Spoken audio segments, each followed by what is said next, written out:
So if the lovely couple would take their seats in front of the table.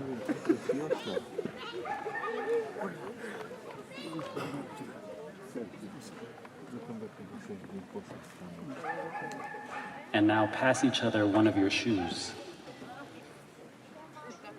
Take off a shoe, Josh. Preferably the one with the sock that doesn't have the hole.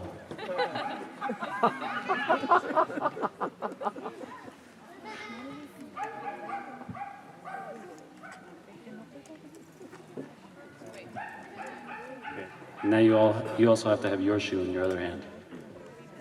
So you're gonna have to take off your other shoe too. It's okay, just put your foot down, no one will see the hole. All right, so we're gonna go ahead and ask them a few questions, and without looking at each other, they are going to raise the shoe of the person they think is responsible or who they think is most likely to do X, Y, or Z. So we'll see how well they know each other. First question on the list. Who developed a romantic interest first? Oh. All right, so I think we know the answer now. You guys get the idea? A few more questions. Who said, "I love you" first? Okay. A little louder? Can you all hear me now? Yes. Good. Who is a better cook?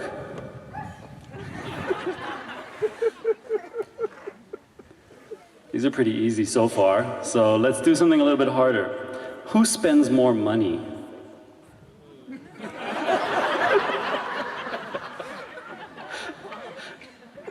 I only see one shoe so far. Let's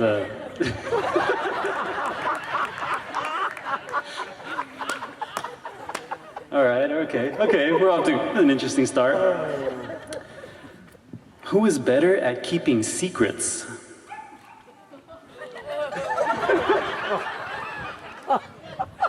Got an unbroken chain going on so far. Surprises.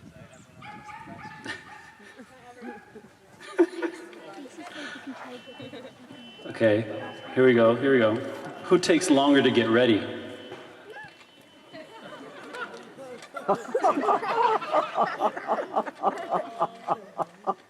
There's debate going on, I see it. One is confident, the other one's not sure. Any day now. See, she's taking longer. Seem to take her time on that answer. See how long it took? I saw her moving her shoe initially. Oh, okay. But she didn't go high enough.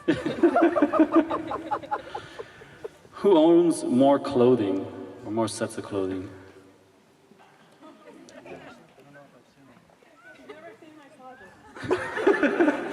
Josh has never seen her closet, so he can't answer this question. They've never seen each other's closets. They've never seen each other's closets. Guessing.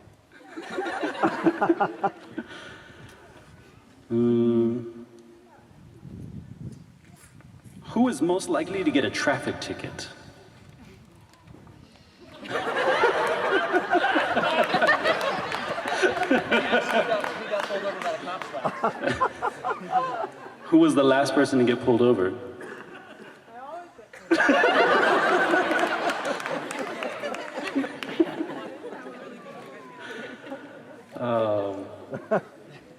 Staying with the theme of cars, whose car is messier? That's right. Each one owns each other's property now, so both their cars are messy. Cleaner right now.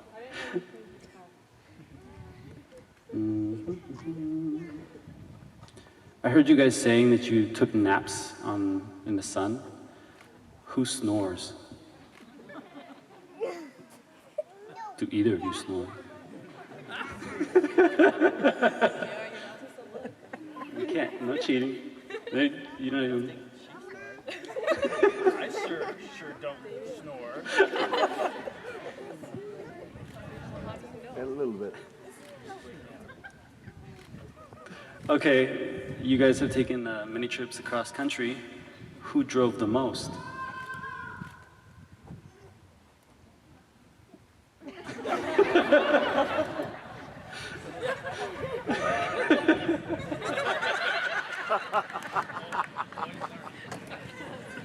I slept, I don't know. She was driving. While she was driving.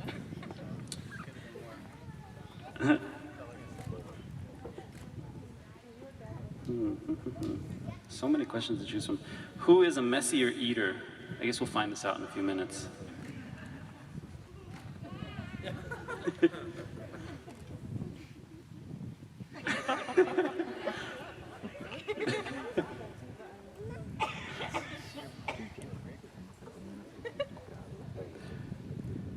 Who is going to be the household spider killer?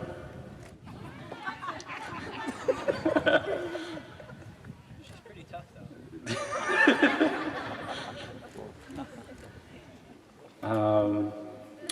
Last two questions here. Who is more handy around the house? In general.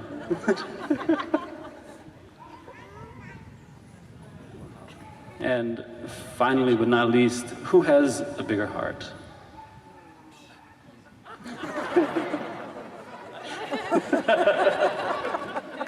All right, let's give them a round of applause. They made it to those questions. Wow.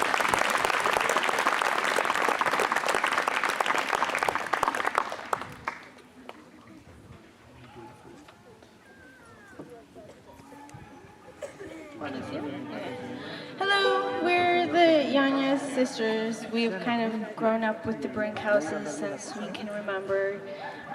You'll find many of our pictures in their photo albums. We look great, by the way. We even had a photo shoot together. It still hangs on my wall. It's awesome. The song that, well, she asked us to sing a song, and we're not really like romantic gals. We're very realistic gals, as we like to call ourselves. So we had to just like scrounge through our playlist to find something romantic, and then. Do I have to speak louder? Okay.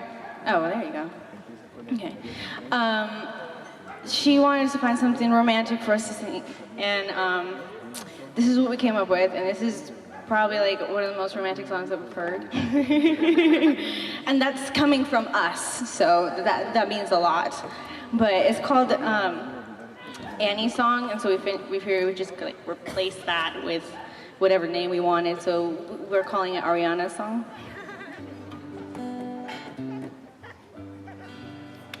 Can you see me?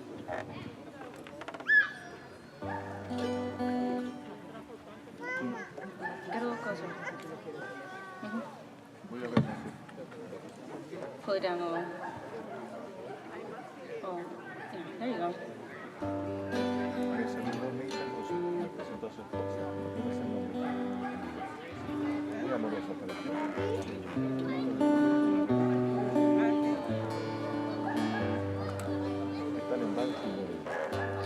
You fill up my senses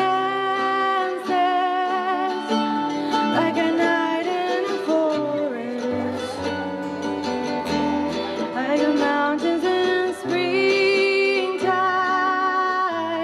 like a walk in the rain, like a storm in the desert, like a sleepy blue ocean. You fill up my senses, come fill me again. Come let me love you, let me give my life to you. Let me drown in your laughter,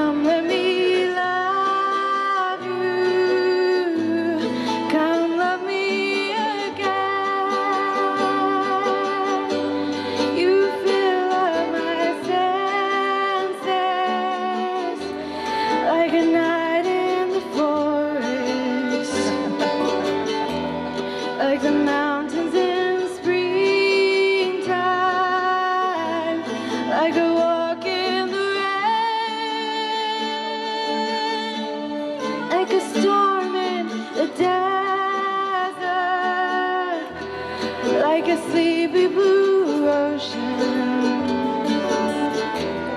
You fill up my senses. Come fill me again. Oh, come, let me love you. Let me give my life to you. Let me drown in your laughter. Let me die in your arms. Let me lay down beside you. Let me always be with you. Come, let me love you. Come, love me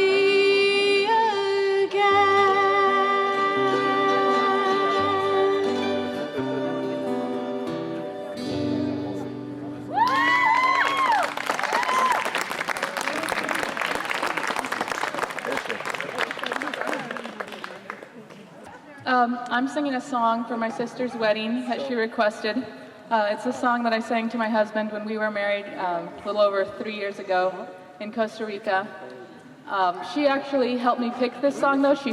She was kind of one of the main people behind the scenes that I was running everything by for my own wedding, and I was trying to find a song that I could sing for my husband at the wedding, and she actually found this song. So she was kind of behind this song for me there, and so I'm singing this for her and my husband and Joshua. I am so happy. I'm so happy that they're getting married, and I'm just wishing them the very best. So that one is yours? Yeah. When I hold you in my arms, love, something changes. It's the strangest feeling. The things that used to matter, they don't matter to me.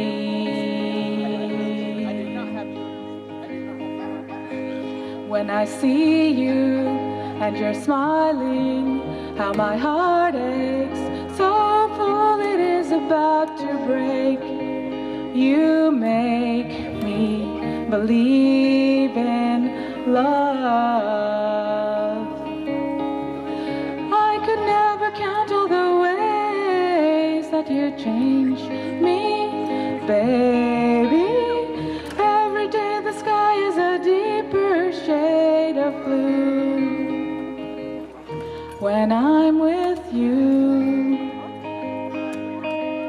when I hear you and you're crying, it resonates, dear, in a place I didn't know was there.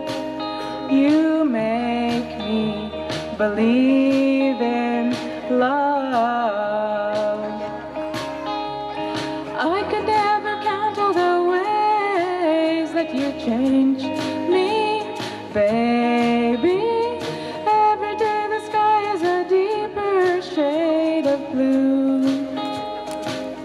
When I'm with you.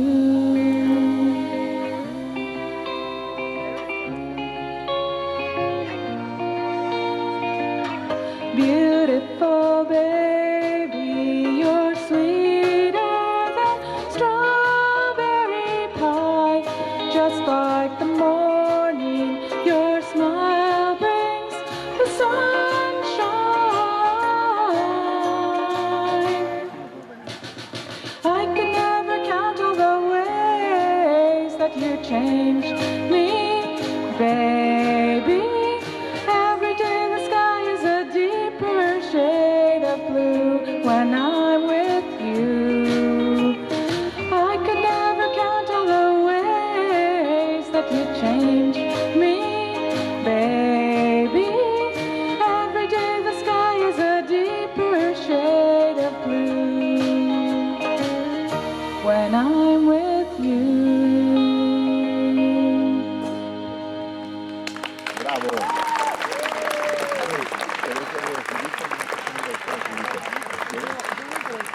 ¿Alguien quiere vinito?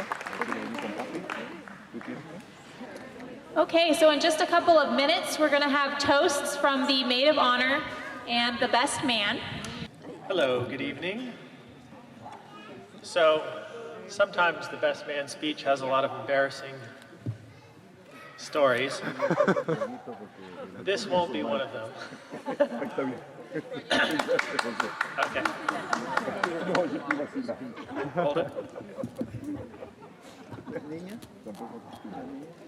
Except one of his family members, Joshua in particular, one of his family members shared with me that they used to watch a cartoon when they were kids called Garfield. And there was a particular character on Garfield named Lardball.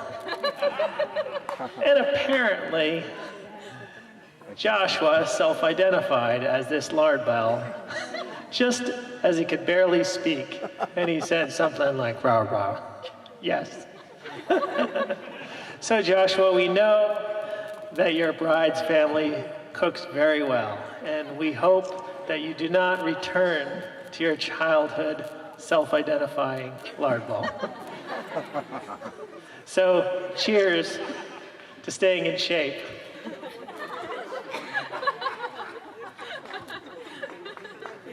But seriously, I know that your journey toward God has been long, and it's had a few loops and ups and downs, just like many of ours.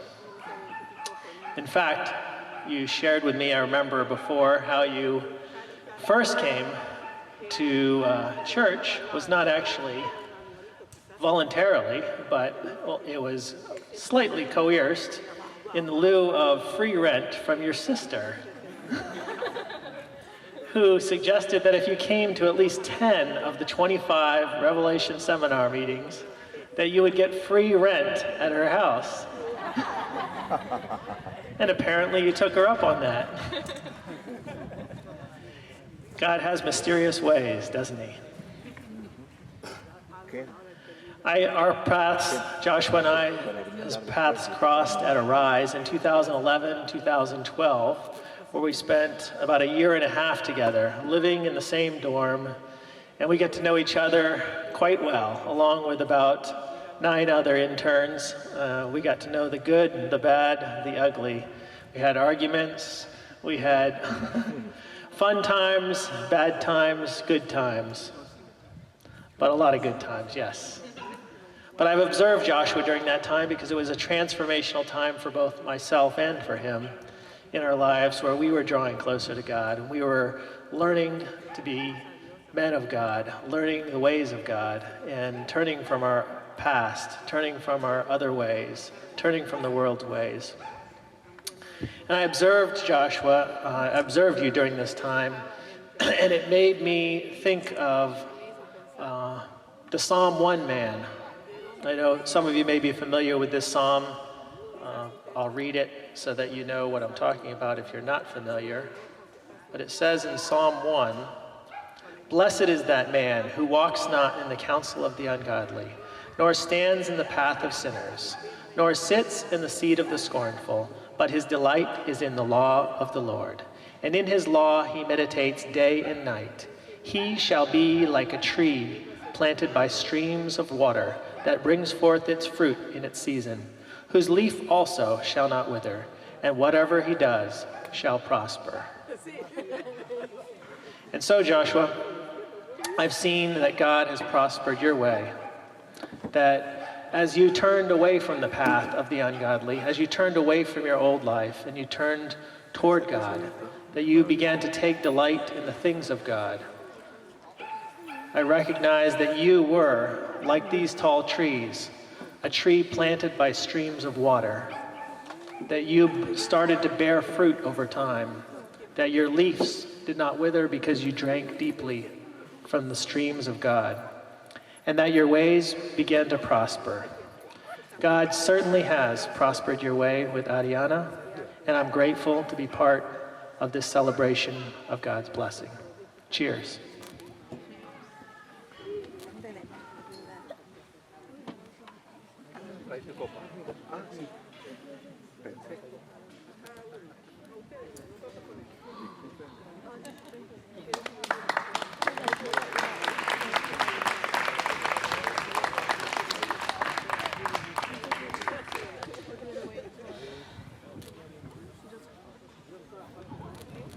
Hi, I'm Karina, Ariana's youngest sister. So, growing up, I was fairly close to Ariana. She was probably one of my best friends. After a certain age, after the fighting age was over, we were best friends. We would do things together, still get in fights, but we would do everything together. I had so many nicknames for her. I don't even remember what all of them are. We would finish each other's sentences, and we still finish each other's sentences all the time. Yeah, we say things at the same time a lot. But yeah, growing up with Ariana was always an adventure. Was always fun, challenging. But I wouldn't have had it any other way, definitely. I remember the first time that I guess I heard that about JR was I was still in Loma Linda, actually, studying nursing. And my mom called us. Oh, I'm sorry. JR is what I call Joshua, by the way, if you did not know. So my mom called me while I was in Loma Linda, and she was like, "Yeah, we met like this new guy named Josh, and I don't know, I'm getting an impression that he might be the one." And I was like, "Oh, Mom." I like got off the phone and went to my brother, and I was like, "Mom's having one of her impressions again." So I don't know how this is going to turn out, but we'll see how this goes. So it wasn't until how that journey started, and I started hearing more and more about this Joshua. I met him finally at Bible study, and didn't really know that they were going to start a relationship yet, and so much later. But I was impressed with his spiritual walk, definitely, which was really important for me to have in the spouse of one of my siblings. And we started getting to know each other more and more, and it ended up today, in where we are today, in this final marriage. I am a little bit, yes.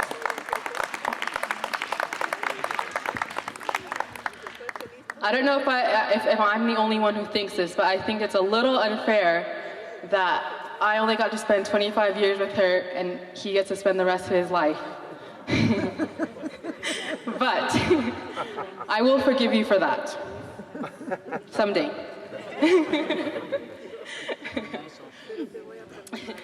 But what I really appreciate about JR is that I've really been able to witness him being a priest of, having characteristics that show that he's going to be an amazing priest of his household, that he loves the Lord. He obviously loves my sister, and I know that he's going to continue loving her very deeply. The funny thing about me and JR is that we're actually really, really similar. I started finding this out as I started to get to know him, like just little things like preferences, or like we're quite similar. And so I was like, well, Anna, it looks like you're attracted to people like me. So, if I have to give you up, it would be to Josh. Because if he's anything like me, then I know he will love you deeply and forever. I love you. Cheers.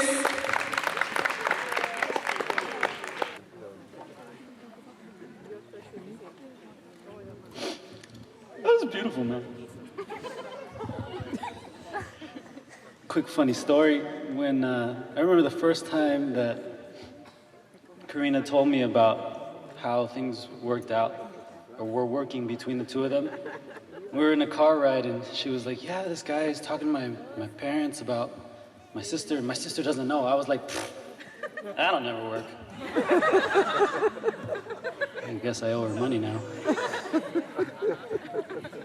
But for those of you who think we're done, we're not.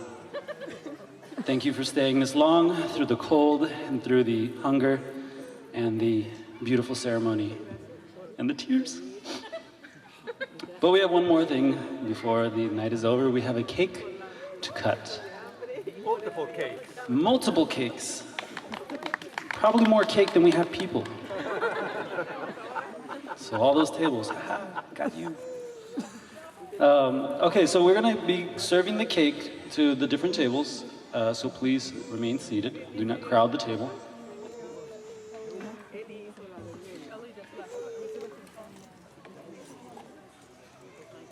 Elizabeth and Kellyanne, I don't know who you are. but you Elizabeth? oh, there's one of them. Raise your hand. There she is. Okay, one of the makers of the cakes. And Elizabeth is at the door of the kitchen. And Elizabeth, She's running. you're, where are you at? She's running. Oh, you're over there. She's running. She's running. She's running. Thank you for your cake. It looks amazing. There will also be root beer I've partaken of them. There is root beer floats over at the table. That thing that looks like a keg. Sorry. I know. It's just so good. I'm having a sugar overload right now. I ate way too much. That food was good. So there's root beer floats. If you are not too cold, we will make you that way. So enjoy the root beer. And we will bring you the cake shortly after the lovely couple cuts it. Whenever they're done eating, please take your time. No need to rush. Not like we're hungry or anything.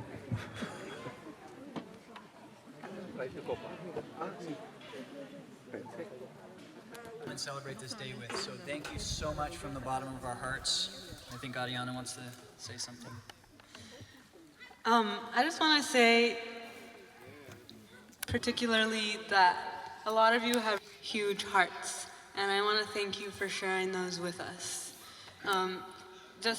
It really touches me very deeply just to think about all the people who worked very hard to help make this possible. And are still working.